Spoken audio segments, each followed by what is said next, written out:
Good evening, everyone. Thank you very much for coming to the May 21st, 2026 virtual town hall for wildfire readiness. I'm David Barrett from MySafe LA, and this is the Los Angeles Regional Fire Safe Council monthly meeting. We have a great audience. Really happy to see so many people here tonight.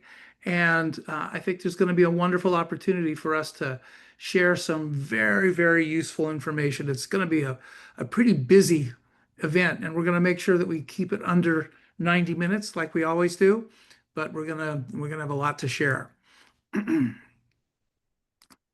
So, getting started.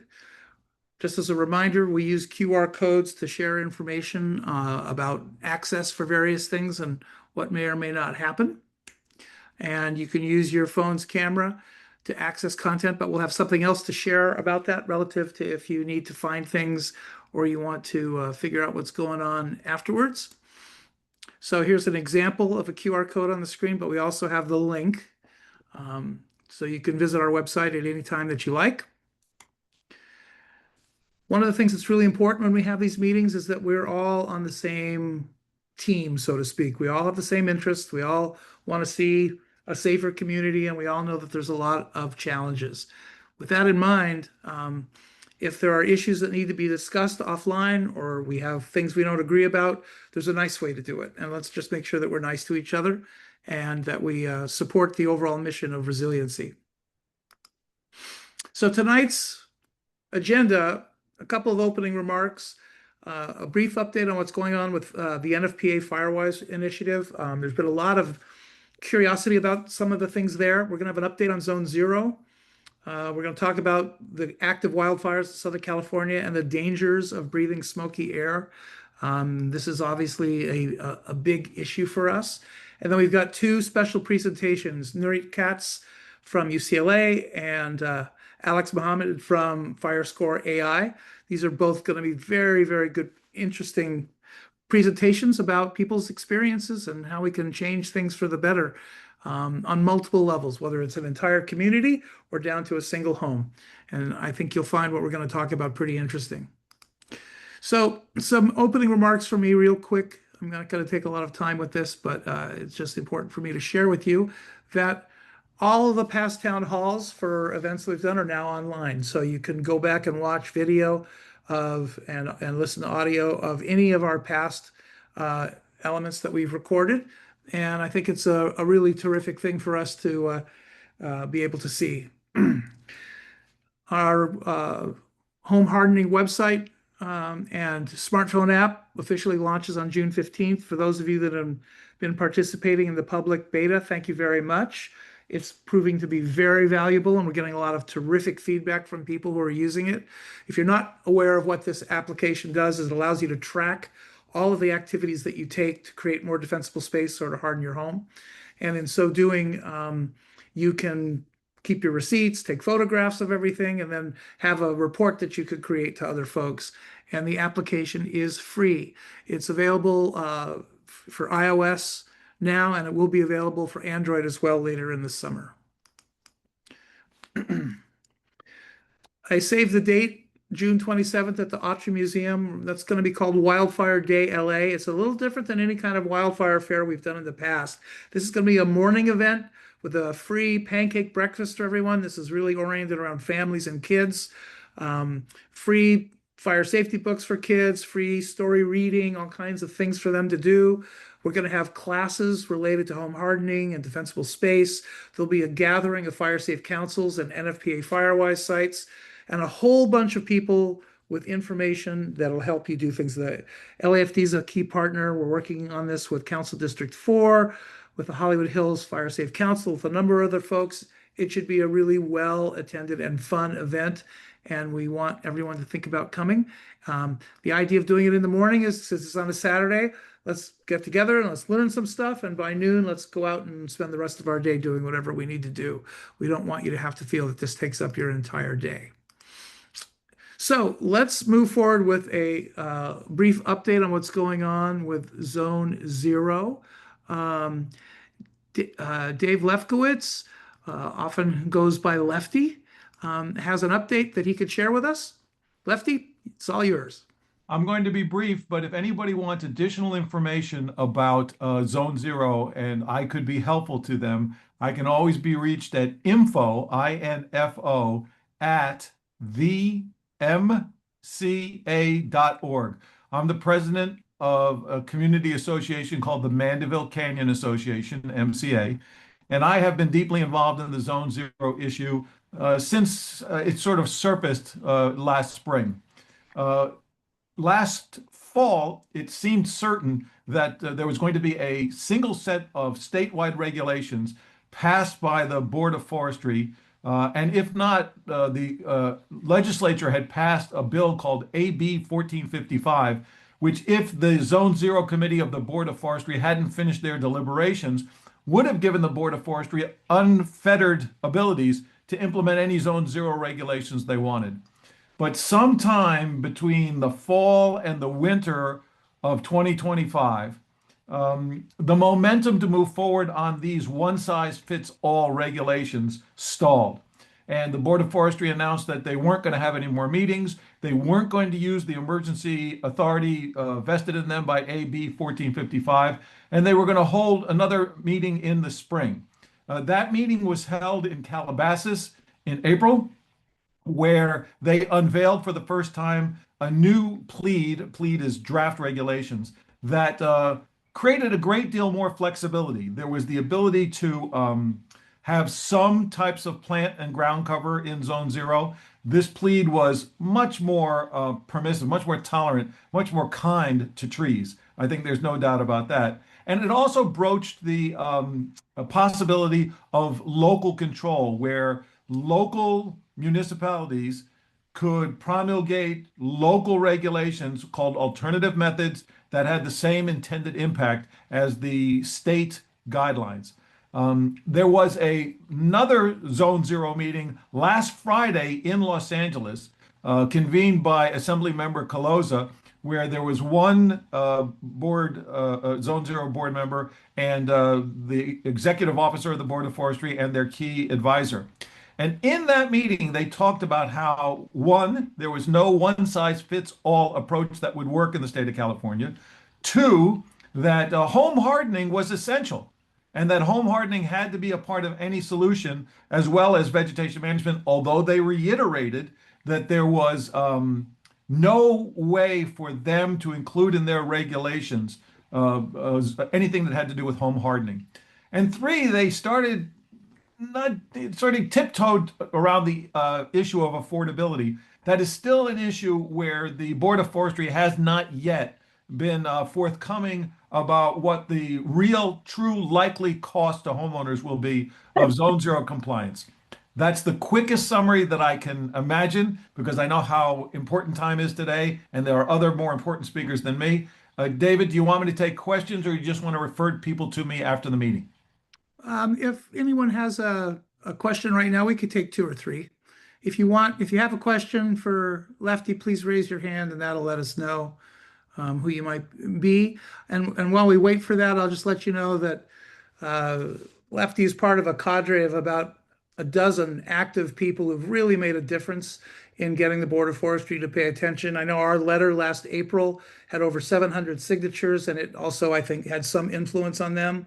As I speak to them every month, and I think Lefty does as well, and they're listening. They're trying to make sure that they push this across the finish line. And my understanding is they're hopeful that this can be done by July. And if that's the case, then in August we'll be able to talk about exactly what it is.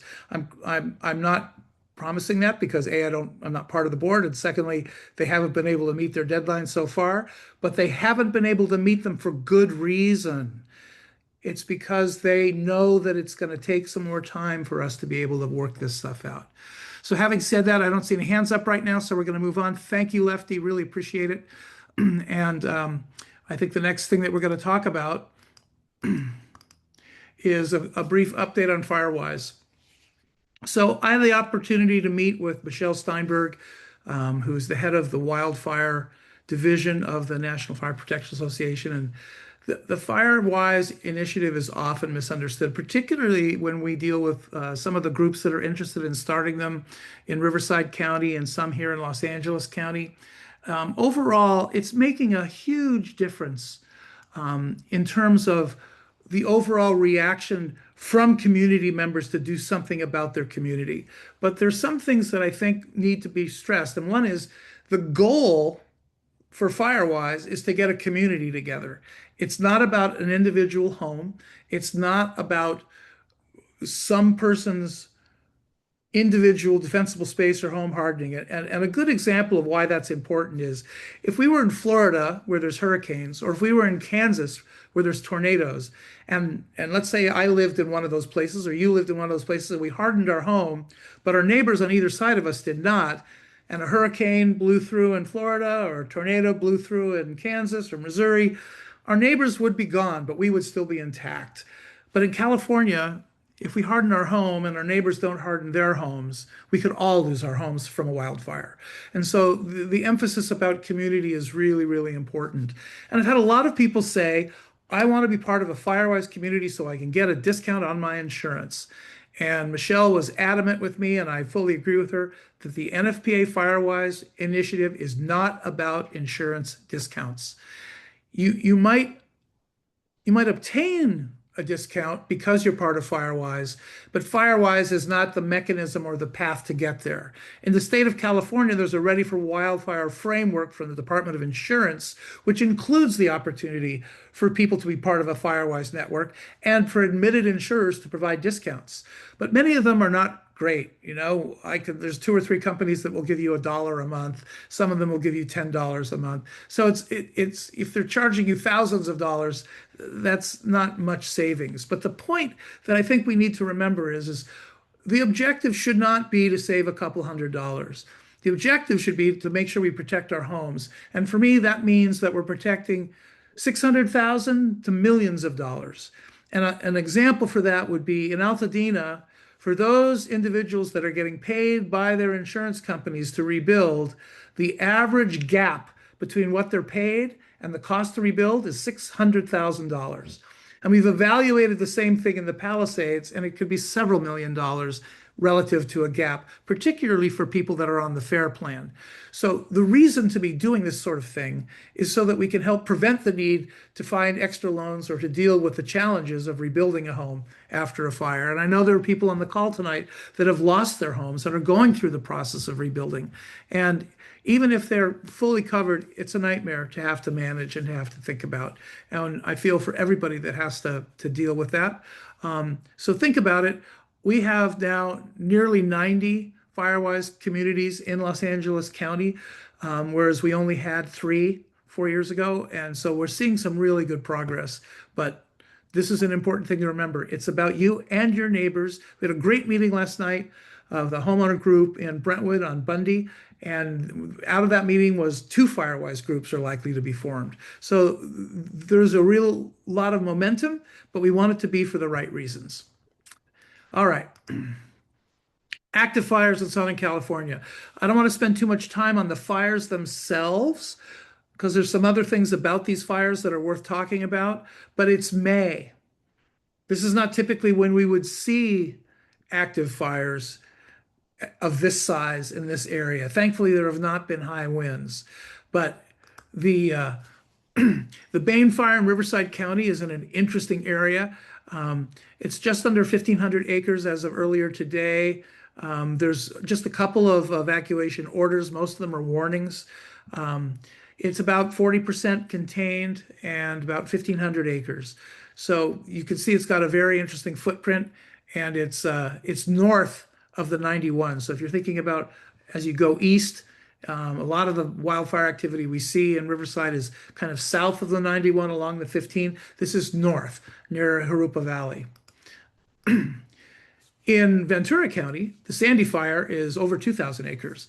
It's close to 35% about that. And I think it's very, very important that we think about how close this has come to people's homes, but it is not like what happened in 2025. So I've heard from people, it was nothing. It really wasn't that big of a deal. And I think it's a hugely important thing for us to remember that wildfires are dangerous no matter how they look. So we thought it would be good to get up close to this fire. Greg Doyle, who some of you may know, is a member of our organization and is a very talented photographer and recorder of these types of incidents. And I've asked Greg to give us a brief overview about what he's experienced. Greg, take it away. Thanks, David. Yeah, my role here is incident photographer for MySafe LA, and my job really is to go out to major incidents and try to get pictures that will help us tell the story of what's going on and make people understand how dangerous these things can be. On Monday morning when I woke up, I never would have dreamed that I'd be going to Ventura County later in that day, later in that morning even, shooting a wildfire. It had been cool and May gray at my house in San Fernando Valley for about 2 weeks, and Monday was the first day it started to get warm. And there was not a lick of wind where I was, but I have a pulse point set up to give me alerts when brush fires get dispatched in the region. And I got an alert for Ventura County, and I'm like, oh, okay, let's see. It's probably nothing because it's got to be cooler over there. They're closer to the ocean. But shortly thereafter, my watch duty went off, and I looked to the west, and I saw a huge loom up, which is a big smoke cloud coming from Simi Valley. So it was time to throw my gear into the car and get going. And this particular shot here is early in my arrival.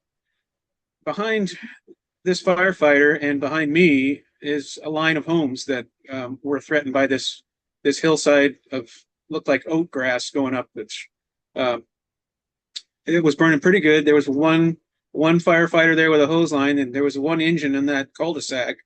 And there were a lot of folks that were there watching when I first arrived. And then the wind shifted, and the smoke was coming back on us, and the fire started burning towards us. So the fire captain on the rig told everybody to get lost, and thankfully everybody cooperated. They didn't need to call law enforcement up there to get everybody out, because it did get a little bit hairy. There was no houses lost right up there, but it did get very smoky and hard to breathe and hard to see. So I was glad that everybody cooperated. Next slide, Dave. I just want you to know we're not seeing any slides, so I don't know what's going on. Oh, you're not seeing any photos? No, nothing yet. We're seeing the picture. I see them. Do you see the horses? Yeah, I think most people are seeing this too. They are? Slide your screen to the right or left. My screen? Okay, anyway, I won't worry about it. Sorry about that. I just It's okay, usually see Sue. things. No, some of us can't see it. I'm not sure why that's happening. Likewise, can't see it. But one of the things that I noticed on this event was a lot of horses being evacuated, and you can look around this neighborhood. It doesn't really look like an equestrian neighborhood, so it was a bit confusing. But many of these homes behind them were open space with barns and corrals, and then open space. And if you see the smoke rising in the background there, these are 2 of the 5 or 6 or more horses that I saw being walked down the hill away from the flames, and they were all blindfolded. It just everybody was calm, collected, and it was definitely not like the mountain fire which I shot back in 24 in December. With the wind was absolutely howling. It was kind of breezy, but it wasn't super windy, so it didn't really have that wind on it to really blow it very hard. This is LA County's helicopter 21 hitting a little patch of fire. They have a mutual aid agreement with LA County. So LA County, LA City, Ventura County, and a private outfit called Colson, who's part of a quick reaction force for the region, all had helicopters on this fire, and they were doing really impressive work. Next. Here's LA City. You can see the proximity where these houses on this street, right behind them was a horse trail and a bunch of undeveloped land. It was just cooking. And these helicopters really helped keep the fire away from the houses. And the street was pretty empty, except there was a fire engine about every 5 or 6 homes. When you got into the backyards, you could see every yard had about 2 or 3 firefighters in it with hose lines, just making sure that the fire didn't get up to the houses. They did a great job. Thank you, Greg. Really appreciate it. Okay. Well done. Which fire? Okay. One of the things that both of these fires in both Riverside and LA have definitely occurred throughout the Southern California area is smoke. And we all know that wildfire smoke is dangerous, but I thought we would take a few minutes to talk about just how dangerous it is and what we can do to protect ourselves a little bit. So if you smell smoke or you see that kind of haze, you should take it seriously because smoke can travel at least 50, if not 100 miles away from where an active fire is. And even if you're, for example, headed out towards San Bernardino, one of the problems with the mountain line that is out there is that things kind of get jammed up against the mountain, and that includes smoke. So you could get, the typical things you think about when you have an allergy: eye, nose, throat irritation. If you've got a heart condition, it could affect you. This is especially important for kids and for seniors, anyone with a respiratory illness. So you could be far away from a fire where you don't even, you don't see it, you don't have sirens, you don't have any understanding of a fire being in your neighborhood, but the smoke from that fire could be affecting your health. And one of the things that's really important is that the conditions can change very quickly if there's wind or if there are other kinds of weather patterns. So how you could protect yourself is really, really important. There's a website called Purple Air, and there's another one called airnow.com. This QR code is for airnow.com. If you take a look there, you will see that the air quality is measured, and it looks just like this. And it's a terrific way to monitor what's going on in your particular area. You can actually drill down to your zip code, and it'll show you exactly what's going in there. And it's a really interesting way for us to be able to manage what's going on. And once again, here's the QR code for AirNow. And it's very simple to remember, airnow.com. Maybe Carl, you could put that in the chat. The best way to prevent exposure is to stay inside. Just keep your windows and doors closed. If you've got an air conditioner, turn it on if you can afford to do that. Don't go running for 5 miles. Don't do the things that you ordinarily do and ignore the fact that there's smoke outside. And, advisories can happen in San Bernardino County for a fire in Ventura County or in San Diego County, depending on which way the wind is blowing. So don't wait until the smoke becomes really visibly heavy and ash is falling on your car.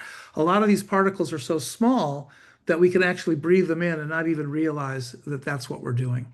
So just thought it would be important to mention everyone that it's important to protect yourself during these wildfire events.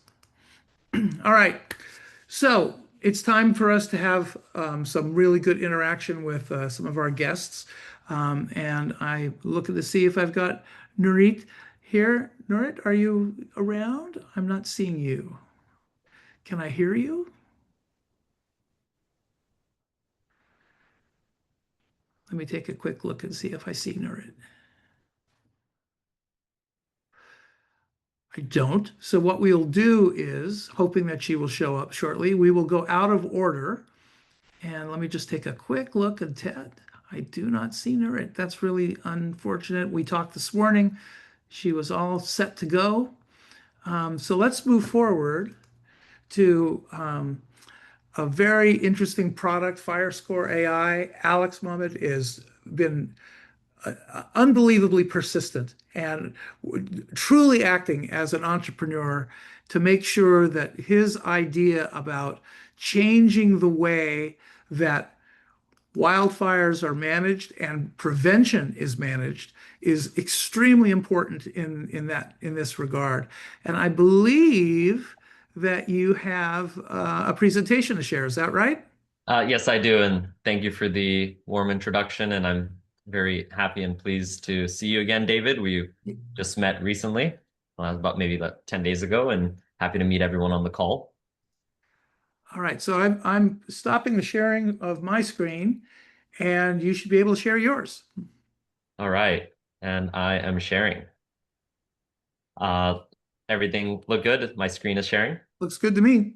Wonderful. Well, thank you all for joining. Today's agenda is here. So we're gonna walk through what we have developed. I want to give a little bit of background on myself and my team members. My CTO, Dr. Mike Flaxman, is on the call.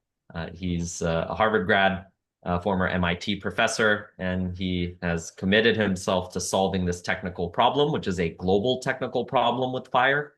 I also have one of our lead scientists, Dr. Sajal, on the call as well. She's a wildland firefighter and also spearheading the lead with computational fluid dynamics and fires. She's been working very closely with the team at IBHS, the Berkeley Fire Lab, Stanford, and other entities, even at the Department of Defense. So you will definitely hear from them, and feel free to ask any question. There's no such thing as a bad question, and there's going to be a lot to unpack here. So with that being said, I am going to start with my background. I was about 14 years old when my mother left to become a linguist for the US military. So she spent the majority of her time there. I was curious by the time I was 21 why my mom's not home. So I ended up going there to Bagram Airfield. And the first thing that I saw there, and it was my first interaction with fire, was huge plumes of smoke. And everything from hazardous waste to toxic waste to food waste, batteries, munitions, medical waste. It was put into these huge pits, and it was being burned with TS1 jet fuel. So we were spending about $5-6 million of taxpayer money to burn this waste. And when I asked the garrison commander, why are we doing this? He said, we do not have the infrastructure inside the base, and no one's willing to go outside to build it. And me being very curious and 21, feeling that I am invincible, I went outside the base, and I ended up building, I didn't know what I was doing at the time, but I ended up building Afghanistan's entire waste infrastructure. And I shut down these burn pits that were causing harm to the warfighter and also to the local villagers. Upon coming back to the United States in 2021, when the Taliban takeover happened, I was on one of the last C-130 flights out. I met with Stephen Hamilton from LA City Fire Department. He leads the UAV UAS operations, and he had a different problem. He had this really patchy 30-meter per pixel imagery from the 1980s. He had a good pair of boots and binoculars, and he couldn't really see the hazards. And this was a different infrastructure problem, and my curiosity got to me as well. And I started digging away, and I recruited arguably some of the top talent in the nation to support me on this mission, and I'm shortly going to share that with you. And before I do, there's a new form of modern computing that just recently has had a huge boom, and you can see this with artificial intelligence, and you'll see this with these Waymos that are traveling, and it's really incredible. I took my first Waymo just last year. It's incredible that you can sit in a vehicle and no one is driving it, and AI is driving it. So I want to first unpack what is AI. What exactly is short little video that I would like to share. We speak of AI I'm not when sure people will be computer able to hear the systems audio, perform Alex. tasks that usually... You cannot hear the sound? Yep. Okay, I will try again. Just skip the videos. Okay. And so with artificial intelligence, we have what we are using today with fire is GIS, so Geographic Information Systems, and it did a great job in creating a digital paper map and supporting the cartography, and it has reached its inflection point. It can no longer serve us in this changing dynamic world that we do have, particularly with fire, which is why I created geophysical AI with our team. This is an AI that understands the physical world and the chaos with it as well. And there's ever-changing variables, and those variables are not able to be captured in those 30-meter pixels, which is also land fire. The next update for land fire is in 2027, and it considers homes as non-flammable. So this 30-meter pixel is not for us. what we've developed is a super resolution. To the left is a 30-meter pixel from Landfire, and to the right is our super resolution that we developed with the support of artificial intelligence. And we're able to view the world with a spectral lens, and you'll shortly see what that looks like.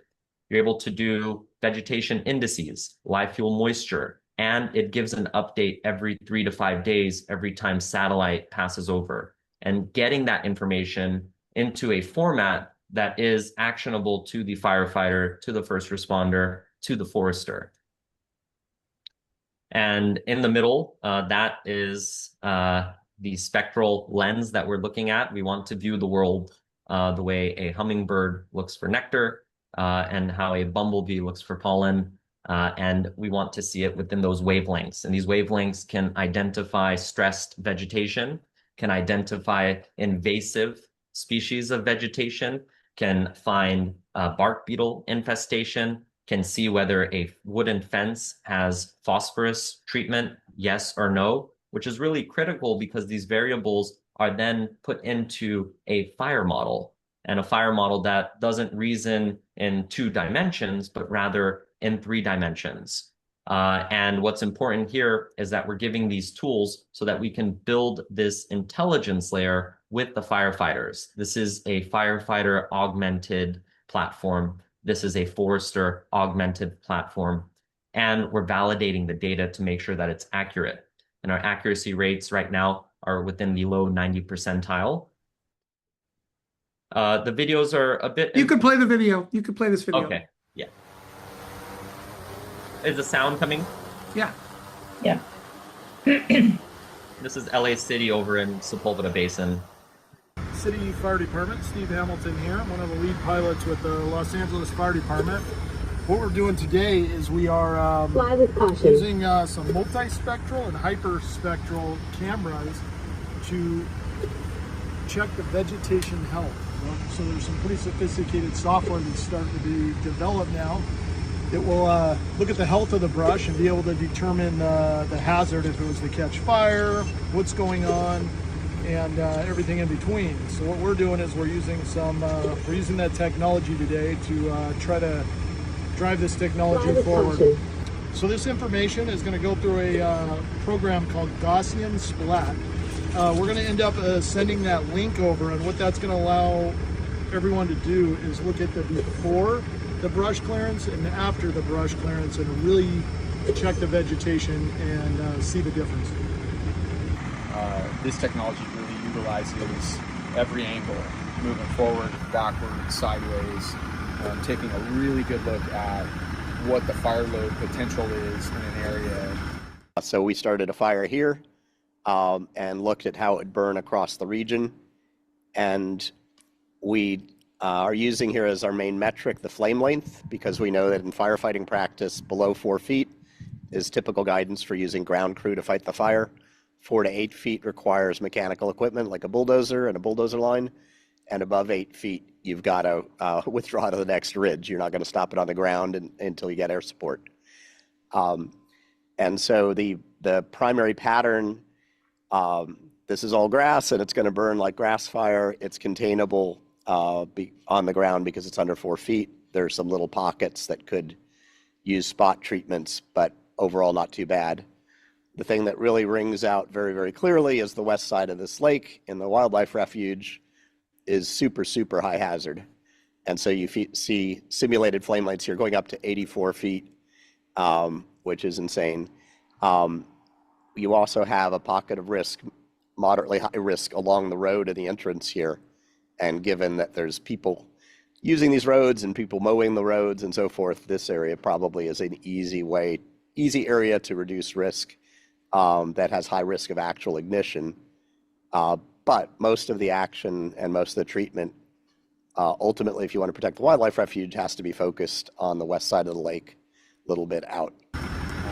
Unique to where we are today in the Sepulveda Basin is the fact that this area has already received a lot of fire activity, and so having this type of technology to be able to look at the areas that are the highest potential for big fire growth, I think is going to be really helpful to my team, be helpful to the chiefs that make the decisions on where to deploy our hand crews, if they're going to remove any of this fuel.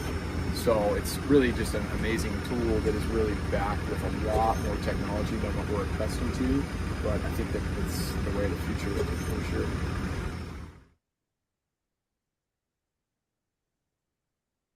And with that being said, as I'm building this platform, I'm a missionary. I'm here to solve this global technical problem. I'm not a mercenary.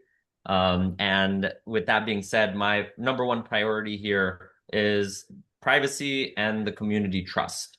And without that, I'm not going to move forward. I can go do other things with my life. I'm sure there's plenty of other things I can do, but I love working with people like David. I had the opportunity to meet Lefty as well at one of the events. It's just such a pleasure to be able to be engaged with the community and to see the incredible work that you all are doing. And my goal is to be able to be one portion of that intelligence layer, and for me to bring what I can to the table to support this effort together as one community. And so what our big focus is being able to design this platform alongside the firefighters and the foresters and with you all, and to make sure that if any homeowner doesn't want their information shared, you can opt out as well. So I want to be very clear about that your privacy matters, your trust matters, and that's what's really important for me. At the top photo, this is what physics really enjoys. It enjoys segmenting, and this is how the platform will be viewing the world. And then the fire models will be run in the future in 3D, so we can know with the various conditions, whether it's the January conditions or even today's conditions, we have the high resolution on the fuel loads, and we know the possible impact upon the structure. So the system will continuously iterate and become much more intelligent. And with that being said, with the platform that we built, we will be able to start identifying the areas most at risk, and we can start tackling that, whatever that may mean, whether that's prescribed burns or clearing the brush by hand, whatever that may be, that is going to be the decision of the county or the state level folks or the city. In addition, we want to support Los Angeles City with resources. So I've been working very closely with various entities, and they're interested in pouring in resources, both financial and whatever else they can do to support, so that I can be here for you all, and whoever I can bring to the table to support, that is what I'd like to do. My team member, Darren, wants to share a little bit of the work that she's doing. David, if you'd like, we can maybe take a pause and take questions, or if we're past time, you can let me know, please. Well, one of the things that I think would be good, Alex, to spend a moment or two, since we invited you to be the speaker. I'd love for you to explain to people the significance of 3D mapping versus 2D mapping. Yeah, and I think the best way to say that is, imagine trying to parallel park your car with one eye closed. It's really scary and you can't see it. And if you want to capture fire dynamics, if you're just doing it in 2 dimensions, fire moves faster vertically than it does horizontally. And if we don't know what's going on underneath the canopy, it could be pine needles, it could be firewood, whatever that may be, then no matter what we do, if we're just going to do this in 2 dimensions, we're never going to be accurate, and we're going to continuously fall behind. But capturing the world, the physical world, and not seeing it the way we see it with our naked eye, but with those spectral bands, we're able to then reason and go beyond what we are capable of and give our firefighters and first responders literally superpowers, and for them to be able to then query into this 3D world. So the goal is to be able to truly understand the fire dynamics, and the way to do that is to capture it appropriately, and that's in 3 dimensions. And it's not just that the imagery you see is in 3D, it's the connectivity to a relational database so that you can identify trees and structures and other kinds of things and tag them as objects. And talk briefly about how that will help. For example, in Los Angeles, there's only 11 or so fire inspectors and more than 100,000, almost 200 and something thousand parcels that need to be inspected. How can this change their lives? Yeah, so as you can imagine, one inspector, one firefighter not only can emphasize and put their efforts into the areas most at risk, kind of the way you took a look over at Sepulveda Basin. There was an area where, sure, you can do some spot treatment, but there's one really large area of concern. And so the efforts, number one, would be focused in the areas most at high risk, and it's going to be backed by physics and data, and not data from 2023. We're talking about 3 to 5 days, and then real time once they either have a fixed wing aircraft up in the air or they're able to fly a drone with the spectral sensor. And by them being able to use this platform and have that accurate data, they will then be able to force multiply their efforts and run these inspections, let's say about 100 parcels within 1 day that an inspection could occur. So you could imagine that those 11 inspectors doing 100 parcels per day, granted they have to fly, or if they're going to be out during solar noon to be able to capture the reflection from the whatever the material is, as we're using these spectral bands, they can do 100 parcels per day. So that, in my opinion, I think that we could quantify being able to get, I'm not sure by this year, I haven't done the numbers, but my goal would be doing upwards of 60 to 70% more home inspections by the end of the year. It's a really remarkable thing. Is your colleague available? Yes, Dr. Flaxman is on the line, and Darren is on the line too. She does the fluid dynamics. They're on the call as well.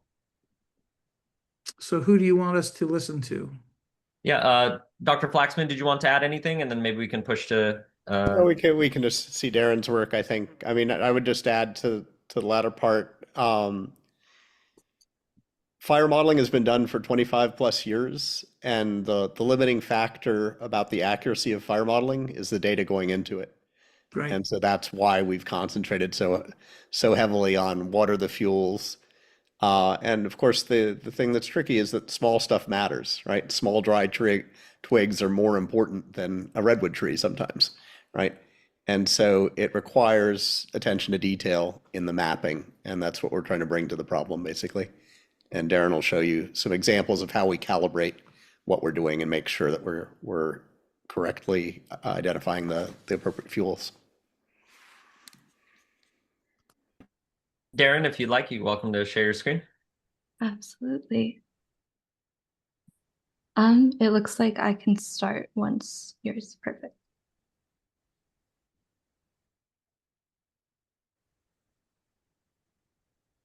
Okay, hopefully everyone can see my screen. So Alex already gave me a very nice introduction before. He mentioned that I have my wildland firefighting certifications and also a drone license. So I've used those over the last close to 10 years to work with fire practitioners to test how we can turn these, incredibly complex, interdependent, and unique systems into something that we can study and model more realistically in a way that's usable and useful across scenarios.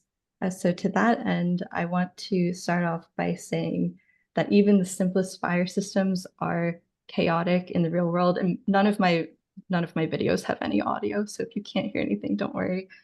But chaotic is, in a physical mathematical sense, it's very true. So in this example, we basically have a flat ground, relatively simple fuels. The fire is moving low and slow, and yet even here, this is still an incredibly turbulent and physically complex system when looking at things like rate of spread or flame atmosphere behavior, the plume evolution, so smoke dispersion, ember transport. So to more effectively represent these systems, like Alex described, we use this high-resolution real-world data, whether it's coming from satellites, from aerial imagery, from ground-based cameras, to more, to view these rich, complex systems through a more appropriate lens that gives us a richer view of their dynamics. And what I will add, I didn't write it here, but I showed a couple of side-by-side videos a moment ago where one was regular, just, a standard RGB video, what any of us could record, even with our phones. And the other one was thermal, meaning we can see the fire and the fuel temperatures. So what I'll add here is that the types of images in the videos that we look at, which Alex introduced and explained, they offer an even more informative view of these systems from a physics angle, but also from ecology, from forestry, and then linked to the human lens too. So what this video is showing are some more sample clips of what those videos can look like. But more importantly, it starts to show what we do with them, which is measure, whichever processes are of interest, and then build up a mathematical and physical understanding of the underlying behaviors. So we're seeing kind of a representation of that here. And then coming up, these are some more sample videos. We worked with, planned prescribed burn footage, but also found footage and other experimental footage to, pull out this math, pull out this physics that builds an underlying representation of our world. So this information, in combination with the detailed structural information that Alex just showed, is allowing us to take a peek past idealized equations and past more theoretical situations to look at, potential situations and their outcomes through a more realistic lens. So you're seeing that on the screen here. This is showing a portion of the Mandeville Canyon area where we can pull from that real world derived physical understanding to improve modeling and risk assessment for real situations. So partially what's showing here is an example of the Santa Ana wind conditions. And so I will skip ahead a little bit, unless everyone really likes looking at simulations for a while, but I realize that might be anything. But I want to show this is a similar example, but rather than looking at a landscape, we're looking at wind-driven fire between buildings, because to David's point earlier, buildings and homes that are part of a community affect their neighbors. I really liked the hurricane comparison because this really is such an interconnected, unique system. So we've been working with IBHS and using their research and their tests and their structural burning to contribute to that underlying physical understanding that I mentioned earlier, so we can better, model how fire or ember storms or smoke might affect you and your communities and how that propagates in different situations. So what's playing on screen, I'm leaving out a lot of the technical details, but it's a pretty inspiring, successful first example of that, using the real data to take a more appropriate look at these situations. So with that, I will hand it back over to Alex for any comments I missed. Yeah, that's excellent. Thank you, Darren. It's really incredible with modern computing what is possible. And what was interesting was during the demo day, I pulled out my nephew's PC desktop. He uses it to play video games, and I was able to run some of this modeling here. So it's just incredible what's possible. Okay. Well, thank you very much, Alex. If anyone has questions, you can use the raise your hand feature, and Alex would be happy to talk to you. Sarah Jane Schwartz, why don't you unmute yourself and ask your question? Hi, the three-dimensional models are really extraordinary. And when you talk about even being able to see bark beetle damage, I mean, that's things that are very hard in our inspections to do. Would it be practical at all for like a FireWise community to have you do scans of the neighborhood? No, you just give me Mike doesn't like me moving too fast, but give me a 1 day's notice and I'll be there. But yeah, if you guys want us to come and scan, give us the area that you're thinking of, and I'll come back to the team and we'll pull up the situation room that we have on Zoom, and we'll plan a date to come out and give you guys analytics on what's going on. That would be fabulous. That's really incredible. Thank you. You're welcome. Thank you for the question. Anyone else have questions they want to ask Alex? I do. Sorry, I'm on my cell phone and I don't have I can't find the button to raise my hand. So I hope I'm not interrupting anybody. No, go ahead. I was just curious. Are you using Esri software to do the mapping? A little bit our own and a little bit Esri is the short answer. So we are an Esri startup. So we do use GIS, even though we go beyond GIS, I guess I would say. So maybe the way of thinking about it is we start in 3D and we do as much as we can in 3D. But there's a lot of downstream tooling with Esri. And so if you want to hand this off to your local CAL FIRE or a landscape architect, probably want to hand it off in that format so we can interoperate with Esri. And in fact, in our application, the map viewer is an Esri map. I mean, what you're doing is incredible. How high up the chain are you working when you're working with the fire, if you don't mind me asking? Yeah, we just left a meeting with Cal OES and CalSTA and CAL FIRE, and we met with LA City leadership. We're meeting with Councilwoman Tracy Park's office tomorrow. But I mean, it's really the community, it's you guys that can really push this forward. I can only jump up and down so much, and this is such a new technology that sometimes I get these blank stares, like, what are you talking about? And then I have to kind of question whether this is real, but it is real. It's physics. Is there any way that I can be in touch with you? I don't know if I'm able to push it on my side, but I'd like to be in touch if that's okay. Yeah, sure. I private messaged you my contact information. Sure. I'll go ahead and take a note of that. Yeah, I would really appreciate that. And Robert Baker. Are you using infrared, are you watching in infrared to do this, or do you have a spectrometer on somehow you're getting enough data that you can do spectrometry? Yeah, you got the two keywords. Excellent. I can see Darren smiling, but yes, indeed. So to see the moisture in vegetation, we use infrared. To see the stress on plants, slightly different answer. We use a band called Red Edge. So they are actually spectrally a little bit different. But those two things combined basically give you plant condition.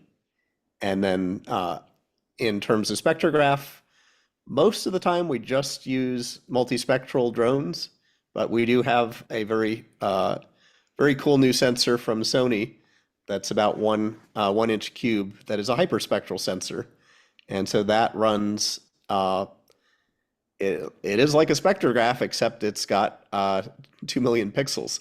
So you've got a spectrograph for each of those 2 million pixels 120 times a second, which is a rather insane amount of data. So that is where we're heading, which is using so-called hyperspectral imagery. So it is exactly like a spectrograph used to be for a point measurement, except now it's on every pixel. And so that you use basically to detect vegetation type, which is very, very hard to impossible to do with conventional mechanism. So if you want to know the difference between chaparral, coastal sage scrub and chaparral, for instance, that is really, really hard to impossible to do with traditional multispectral images, even with the IR. So there you have to have the fine bands. And that camera, for instance, has 100 bands. And traditional satellites and our sensors have 10, 12, something in that order. So 10 times as much refinement in the spectrum. That lets you identify individual species of plants. And so for fire behavior, for instance, eucalyptus and other things that you might want to map at the species level. And Thank you. I was just going to jump in and add that when we're studying, the actual fire behavior itself, there's a lot that you can get from just regular videos. So like the flame lengths or how the plume is behaving. But when we use the infrared that you mentioned to look at it as well, you get a really beautiful, more complete picture of also how the heat transfers. And so when you combine that with the type of information that Mike just describes, like the species information, the condition, you get a much more complete picture of what's happening. Palma. Hi, thank you. I can't figure out how to put the little hand up, so I just did it the old-fashioned way. Thank you for recognizing me, though, David. No worries. Here's my question. I'm really impressed with this presentation, but I'd like to know, is this specifically for firefighters to use in an active fire, or is it for citizens to be alerted to what they need, or cities, in order to clear vegetation to be preventative so a fire will not happen? Yeah. Mike, you want to take that? Sure. So we're only a year into this journey ourselves, and so we have started on the prevention side. And so the specific application that we're delivering today to firefighters is for prevention. However, the very same tools, as you started to see actually in the Sepulveda Basin, can also be used, first of all, for monitoring or even sizing a fuel mitigation project to figure out, that was an easy case because it's nice and flat. But I'm here in the Berkeley Hills. You're there. You've got some serious terrain. It's not even easy to estimate what it's going to cost you to do a fuel clearance project there, right? So that's another problem. So we do expect the same elements all come to play when you're looking at real fire tactical firefighting. And we have been talking, for instance, to the folks at San Diego that are working with CAL FIRE on they do the wildfire detections from video camera.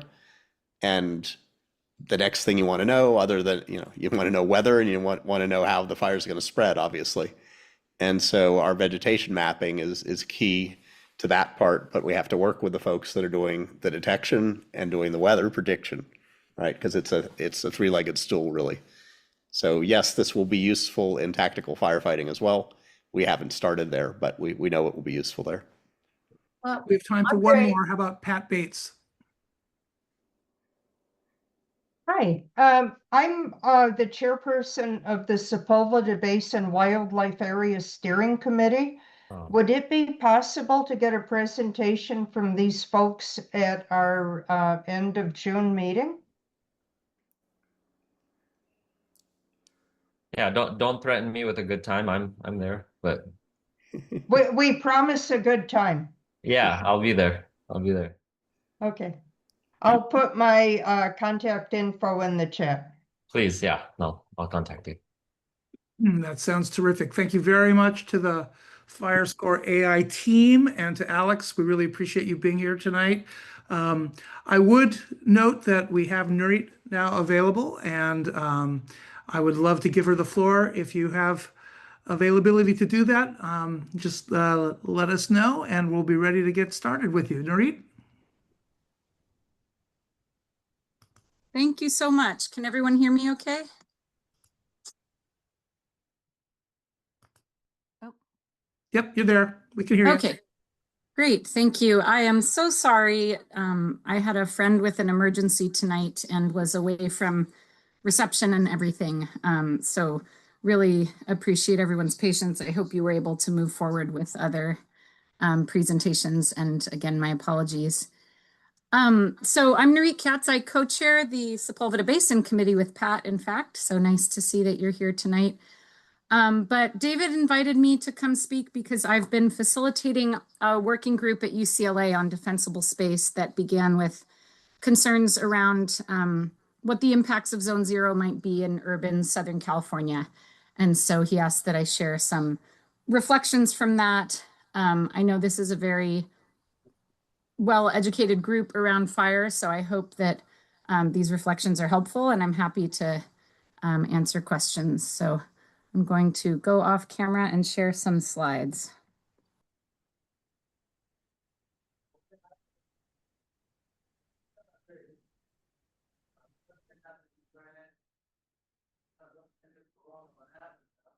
Okay.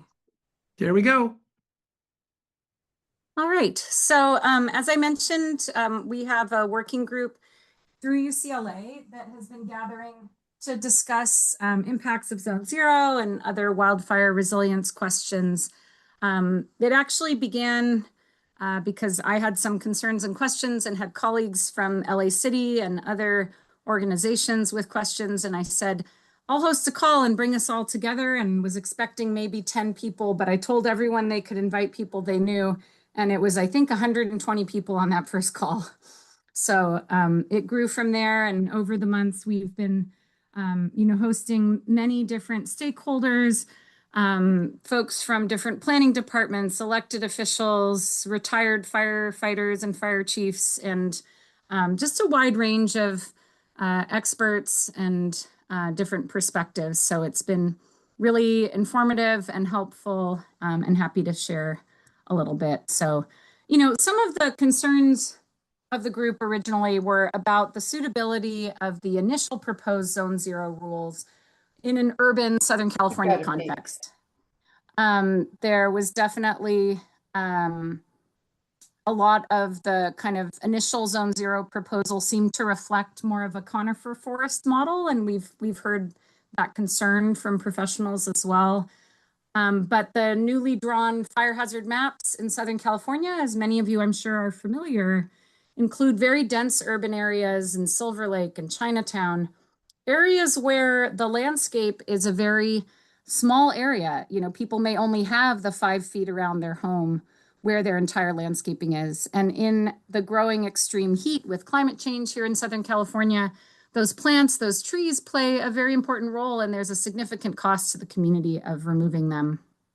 The initial tree rules seem to be designed for pine trees, almost implying trimming like this. It said that trees could only be permitted within Zone 0 if they were taller than a structure and then had 10 feet of clearance above the structure. But most of the trees in Los Angeles, in these urban areas at least, many of them are smaller trees. People have lemon or avocado or, you know, a jacaranda, a lot of things that do not look like a conifer forest. So I had colleagues from LA County Planning who did some mapping initially and found that under the original proposed Zone 0 rules, some communities like Silver Lake could lose up to 18% of their tree canopy, which obviously would have really significant impacts on the community in terms of shade and all of that. But we also started to look at the science around Zone 0 and found that while there were certain things that everybody agreed on, such as, you know, the danger of wood fences and wood mulch and highly combustible materials, that when it came to removing all vegetation, that there really was not such strong agreement. This was kind of a newer proposed approach coming from concerns about maintenance. And so we started listening to different scientists who were, you know, studying these topics and trying to better understand the science of this as well. You know, we heard from Dr. Francisco Escobedo and others about many cases in the recent 2025 fires where it was really the homes that lit the trees on fire and not the other way around. We read study after study that seemed to very strongly point to, in dense urban areas, structure distance being the main factor in home loss rather than vegetation. And there are new studies that continue to come out that again point to the importance of structure loss. You know, we heard from Stephanie Landrigan, a landscape expert who's now head of Altadena Green, about examples within the Altadena community where large mature trees served as a wind and ember break, and a lot about the difference between fire behavior in Southern California, which can often be really wind and ember driven, versus you know, fuel driven fires, and whether or not the Zone 0 rules were really written in the right way to address these fires in Southern California. We heard from, you know, many different organizations, including MySafe LA, about the need for local flexibility. Many people around the state, and especially in Southern California, felt that it was important for our fire agencies to be able to determine the right approach, especially when things can vary so much by property. We heard from Greg Rubin, who is a top fire resilient landscaper, award-winning landscaper down in San Diego. His homes have survived 25 different fires with a fire resilient native plant landscaping. And he, like many others we heard from, really pointed to the importance of hydration and maintenance when it comes to vegetation. We also kind of dissected some of the demonstrations that many of you have been seeing. You know, this one was a CAL FIRE IBHS demo, very useful, but it was being pointed to as reasoning for removing plants. And if you watch the video, it's very clearly the wood chips that light the home on fire. And even once the home is burning, you can see in this second screenshot from the video that the plants are still green. So, you know, many scientists that I spoke to felt that, you know, a remove all plants approach was not necessarily justified by the science. I think some people who have been promoting that approach believe that you can't get people to do maintenance, and other people feel you really can teach people to do maintenance. So, my feeling listening to all of this dialogue and all of the conflict around Zone Zero is that there is so much that everyone agrees on. And I think starting with the stuff that everyone agrees on is a good place. And it really comes down to the dead stuff. So we had Dr. Jack Cohen, who many people sort of refer to as the father of the home ignition zone. He did a lot of really important studies and work on kind of developing this idea about the importance of the 5 feet around the home. And he said again what we heard from others, which is that it's the dead stuff, it's the wood chips, and he did say very clearly, if you want to have plants and trees in Zone Zero, you have to be willing to do that maintenance. You got to remove the dead branches. You got to remove this dead stuff from this bush that he's pointing to here. But yeah, dead and dying plant material, wood chips, again, is the strong message that we've heard over and over again. Pine needles. This is another screenshot from Dr. Cohen's presentation. So again, he's pointing to, shrubs and plants as not necessarily supporting and continuing combustion when they're well hydrated and well maintained, but that ignitable materials, again, dead pine needles, wood, and bark chips really need to be removed.